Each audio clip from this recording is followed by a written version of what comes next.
नमस्कार मित्रांनो, माझ्या शेळके वकील चॅनलमध्ये तुमचं सहर्ष स्वागत आहे. आज आपण थोडंसं मित्रांनो दाव्याची कैफियत कशी तयार करावी आणि त्याचबरोबर दावा कशा पद्धतीनं तयार करावा, की कोर्टामध्ये ज्यावेळी तुम्ही एखादा दावा दाखल करत असताय त्यावेळी ते कोणत्या पद्धतीनं तांत्रिकदृष्ट्या अडचण येऊ नये किंवा कोर्टामध्ये केस दाखल करताना कशा पद्धतीनं दावा आपला दाखल करावा किंवा जर तुम्ही प्रतिवादी असाल तर कैफियत कशी करावी या दृष्टिकोनातून थोडासा आजचा व्हिडिओ आपण पाहणार आहोत.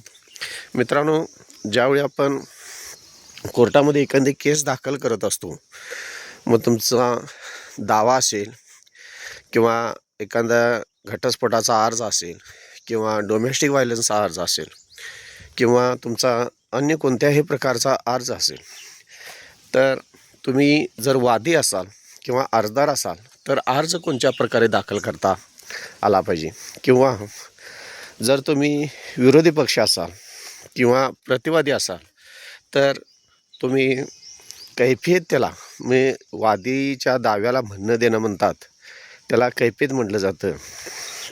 ती कैफियत कशा पद्धतीनं देताय हे फार महत्त्वाचं असतं, कारण दावा हा फार महत्त्वाचा असतो. कारण दाव्यामध्ये जे काही तुम्ही तुमची तथ्ये सामील केलेले असतात त्यावर संपूर्ण तुम्ही केस जिंकणार की हरणार हे अवलंबून असतं.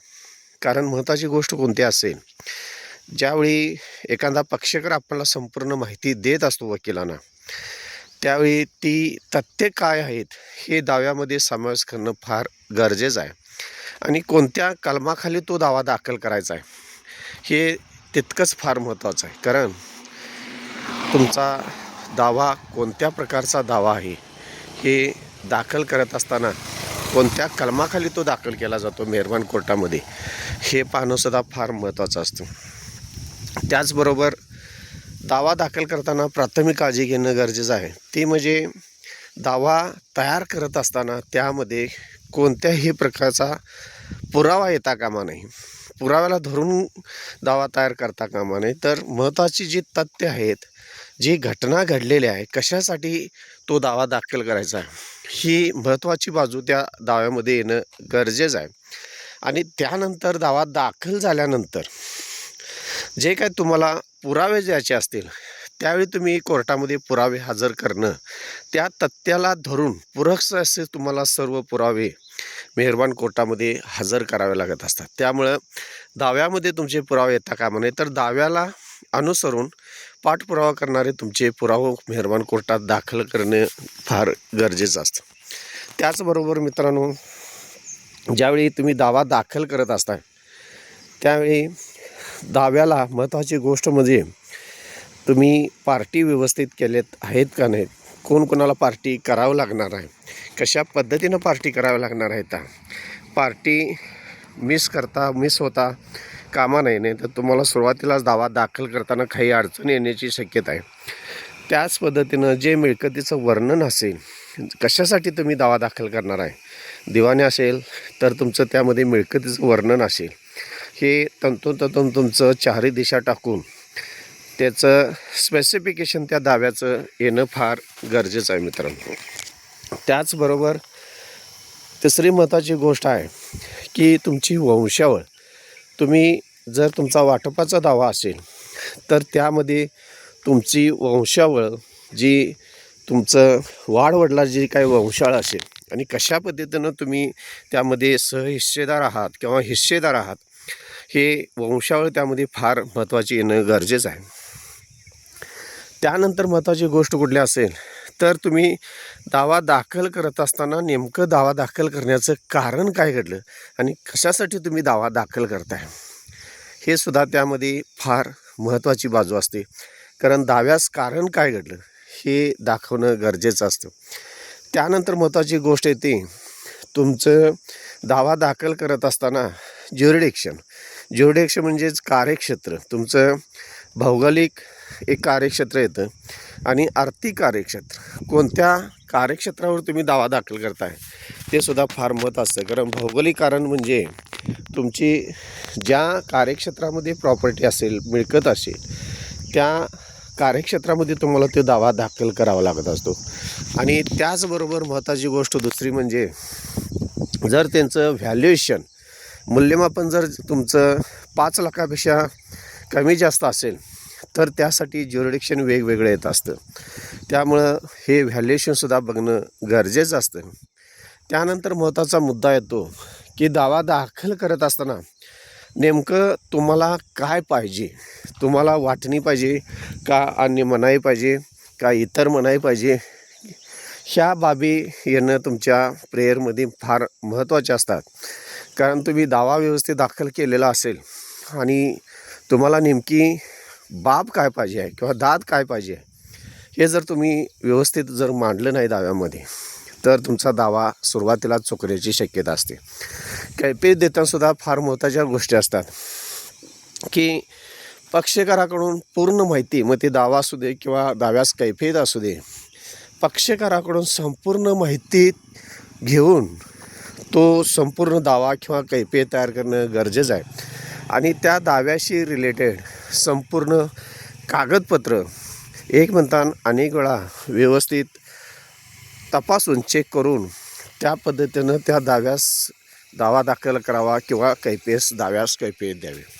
अशा पद्धतीनं जर दावा दाखल केला किंवा कैफियत दाखल केली तर जास्तीत जास्त मित्रांनो आपण दावा जिंकण्यास किंवा कैफियत देऊन प्रतिवादी दावा जिंकण्यास कारणीभूत ठरत असतो. अन्यथा काही जर कायदेशीर त्रुटी अशा प्रकारे जर दाव्यामध्ये राहत असतील तर तुमचा दावा तुम्ही कोर्टासमोर प्रामाणिकपणे दाखल करून देखील किंवा तुम्ही प्रतिवाद असून प्रामाणिक असूनसुद्धा जर तुमच्या दाव्यामध्ये जर अनेक चुका झाल्या तर तुमच्या हातून हा दावा जाण्याची शक्यता असते.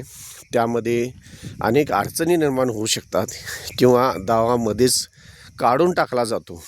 अशा पद्धतीनं अनेक बाबी ह्या तुम्ही तपासल्या पाहिजेत.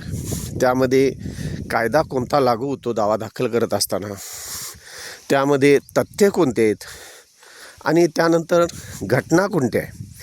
त्याच हे 3 वाक्य म्हणली जातात त्यामध्ये की ॲक्ट म्हणजे कायदा काय, फॅक्ट म्हणजे तथ्य काय आहे आणि टॅक्ट म्हणजे कशा पद्धतीनं तुम्ही कोर्टासमोर तो मांडताय.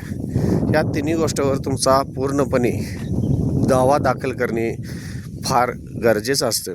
त्याचबरोबर जी काही तुम्ही कैफियत देत असता तीसुद्धा दाव्याला फार महत्त्वाची असते. त्यामुळं दावा दाखल करत असताना किंवा तुम्ही दाव्याला कैफियत देत असताना ह्या कायदेशीर बाबी फार तपासूनच तुम्ही कोर्टामध्ये दावा दाखल करणं गरजेचं आहे. ज्यावेळी तुम्ही कैफियत देत असता त्या कैफियतमध्ये जे काय वादीनं काय प्रेयरमध्ये दादी मागितल्या आहेत म्हणजे काय तिने मागितले दाव्यामध्ये त्याला व्यवस्थित उत्तर देणे किंवा आपला पुरावा हजर करणे कैफियतमध्ये किंवा आपली कैफियत कायदेशीररित्या कोणत्याही तांत्रिक अडीअडचणीशिवाय व्यवस्थित मांडणे म्हणजेच कैफियत व्यवस्थित देणे. आणि जास्तीत जास्त अशा पद्धतीनं जर तुम्ही कोर्टामध्ये तुमचा दावा किंवा दाव्यास कैफियत दिली तर चांगल्या पद्धतीनं आपण केस जिंकू शकतो. त्यामुळं दावा दाखल करत असताना किंवा दाव्यास म्हणणं देत असताना किंवा कैफियत देत असताना या कायदेशीर बाबी आपण फार काळजीपूर्वक कागदपत्र, त्याला पुरावे आणि त्याच्याशी रिलेटेड काही साक्षीदार जर घ्यावायचे असतील तर ते कोणत्या पद्धतीनं घेण्यात येतील हे आधीच तुम्ही दावा दाखल करताना त्याचं संपूर्ण नियोजन केलं पाहिजे.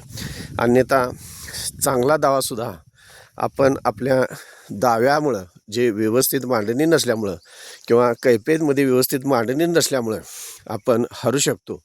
कारण एकदा जर तुम्ही दावा दाखल केला किंवा कैफियत दाखल केली आणि कोर्टासमोर काही बाबी लपवून जर दावा दुरुस्त करण्याचा प्रयत्न केला किंवा कैफियत दुरुस्त करण्याचा प्रयत्न केला तर तुम्ही तांत्रिकदृष्ट्या अडचणीत येऊ शकता. त्यामुळं दावा दाखल करताना किंवा दाव्यास कैफियत दाखल करताना ह्या काही महत्त्वाच्या बाबी किंवा दादी लक्षात घेणं फार गरजेचं असतं मित्रांनो. धन्यवाद.